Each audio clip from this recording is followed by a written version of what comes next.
Uy, may ganyan ka rin pala. Why don't you use it at school? I'm sure you'd look very nice. Ha? May ganun ako? Wala yun din akin.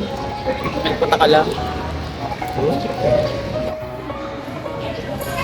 Alam mo, okay lang yung may ganyan. Remember, it's okay to express yourself. Huwag mo yung kung ano ka talaga.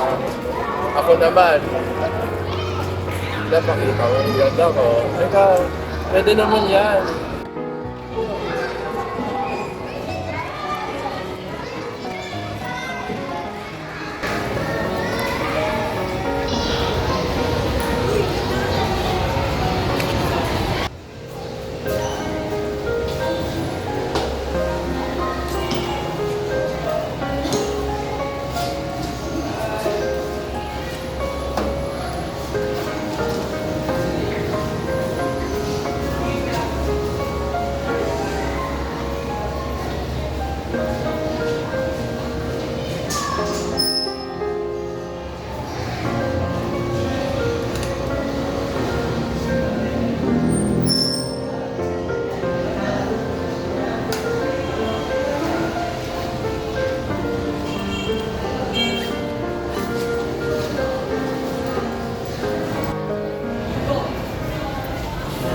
Ayun, ba't ka naka-lipstick? Di ba lalaki ka? Ano yan? Hindi ba ni? Ginagawa niya na yun dito. Parang may nakita yung books.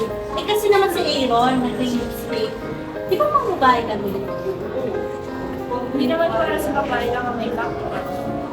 Wala namang gender na pinipili para doon. Kaya kahit si Aaron, pwede naman mag-stream. Oo nga. Tsaka, freedom of expression naman tayo eh. So, maganda yung ginagawa ni Aaron eh. Pinapakita niya sa atin kung ano ba talaga yung gusto niya. Gamit nga, dapat may limitations pa ng mga rights nila. Thank you, guys.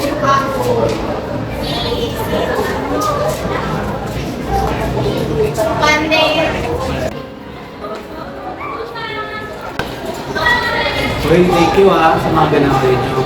I appreciate it. Ilang linggo. Gagyamat ka rin. Thank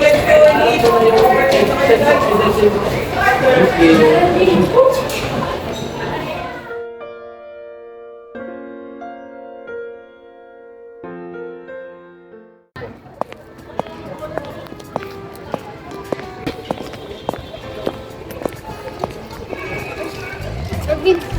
Alvin, may chika ka sa iyo.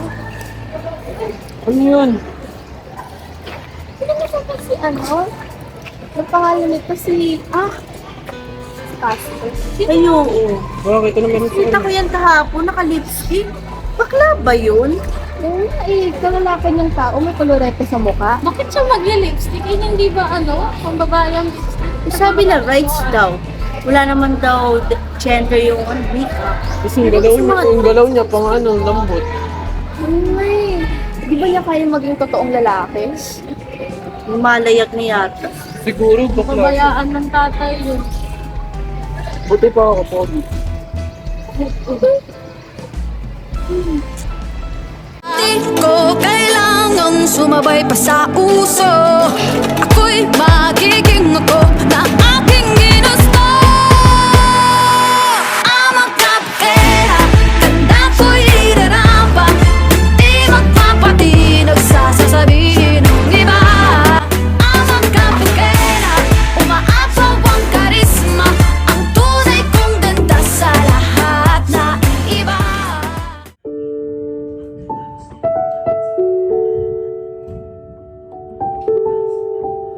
Huwag mo pigilan ang sarili mo ipagmalapit na sino ka. Huwag kang matakas sa mundo.